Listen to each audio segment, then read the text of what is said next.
የወልቂጤ ግብርና ምርምር ማዕከል የተቋቋመው አዲስ ቢሆንም እንግዲህ የሰርቬይ ጥናት ከሰራን በኋላ ምን አይነት ነገሮች ላይ ማተኮር አለብን ብለን ከለየን በኋላ አንደኛው የግድ መስራት የነበረብን የደጋ ሰብሎች ነው። በዚህ ምክንያትም ጀንቦሮ የኑስ የምርምር ጣቢያ ጉመር ላይ በመውሰድ ስራዎችን ጀምረናል። እንደዚሁ በአጭር ጊዜ ውስጥ በተለይ ገብስ ላይ ፎከስ በማድረግ ጥሩ የሚባል ውጤት እየተገኘ ነው።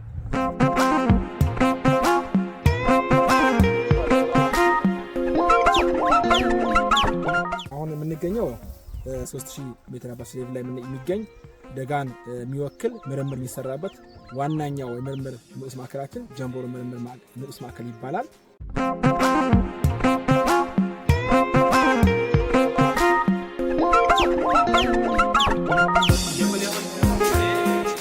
የወልቂጤ ግብርና ምርምር ማዕከል ከሚገኙ የምርምር ስራ ሂደቶች የሰብል ምርምር ዘርፍ አንዱ ሲሆን በሰብል ምርምር ዘርፍ አጠቃላይ እስከ 58 የምርምር ስራዎች እየሰራን ሲሆን ከነኚህ ምርምር ስራዎች ደጋማው አካባቢ የሚሰሩ ስራዎች ይገኙበታል። ደጋማው አካባቢ ደጋ ፍራፍሬ፣ ገብስ፣ ስንዴ የተለያዩ ስራዎች እየሰራን እንገኛለን።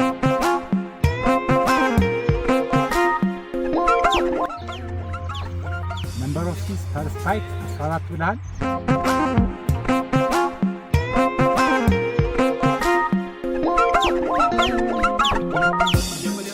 የምግብ የቢራ እንደዚህ የቆሎ ስለዚህ አሁን ላይ ያለንበት ቦታ የቆሎ የሚሆን ዝርያ የምንለይበት የሙከራ ታይፕ ነው ማለት ነው።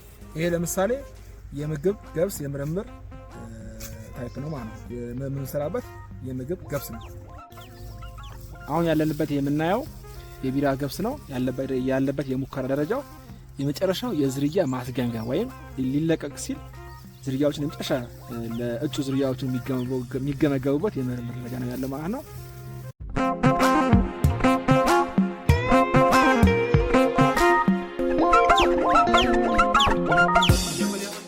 ደጋው አካባቢ ላይ ገብስ ዋነኛ ሰብል በመሆኑ የዚህ ምርምር የንዑስ የምርምር ጣቢያ አስፈላጊነት ጠቀሜታው የላቀ ነው ማለት ነው።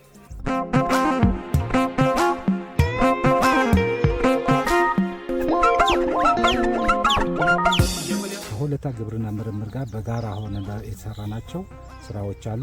ከዚያም የተለይተው ውጤታማ የሆኑ ስራዎችን ደግሞ ወደ ማስተዋወቅ ደረጃ ደርሰው ገበሬው ሊጠቀም የሚችልበት ሁኔታ እየተፈጠረ ያለበት ሁኔታ አለ። እነኚህም አስፍተን የምንሄድባቸው ናቸው የሚሆኑት ማለት ነው።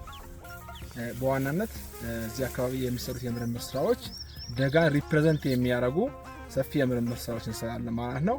በዋናነት ገብስ፣ ስንዴና እንደዚሁም የደጋ ፍራፍሬና ድንች የምንሰራበት ዋነኛው ማዕከላችን ነው ማለት ነው። 11 የገብስ የምርምር ስራዎች እንሰራለን።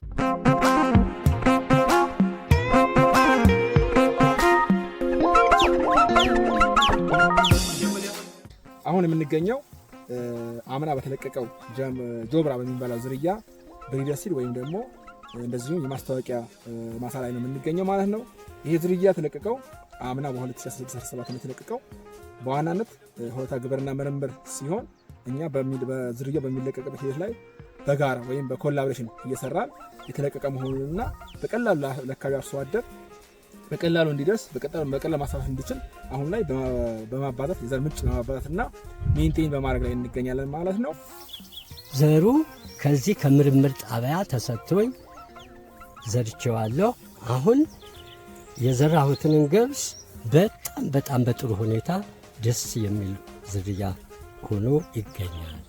አንዷ ፍሬ 75 74 75 ቆጥሬዋለሁ።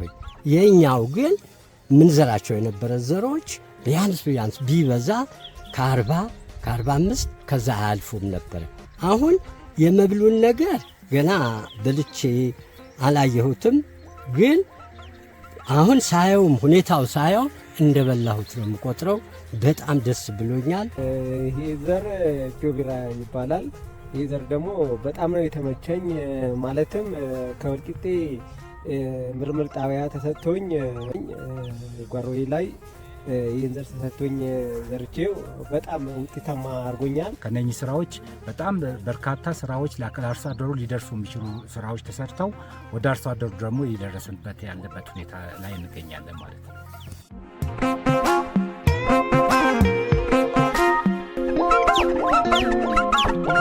Yo me levanto ጠቅላላ ጀንቦሮ 5 ሄክታር አካባቢ ነው። ስለዚህ እንዳያችሁት እነዚህን የመሰሉ ምርምሮችን ደግሞ የህብረተሰቡን ተጠቃሚነት ለማረጋገጥ ጠንክረን የምንሰራ ይሆናል። በተለይ ደግሞ በዋናነት ገብስ ላይ ከሚሰሩ የምርምር ማዕከላት ፕሮጀክቶች ጋር በመቀናጀት የምንሰራውን ስራ አጠናክረን የምንቀጥል ይሆናል።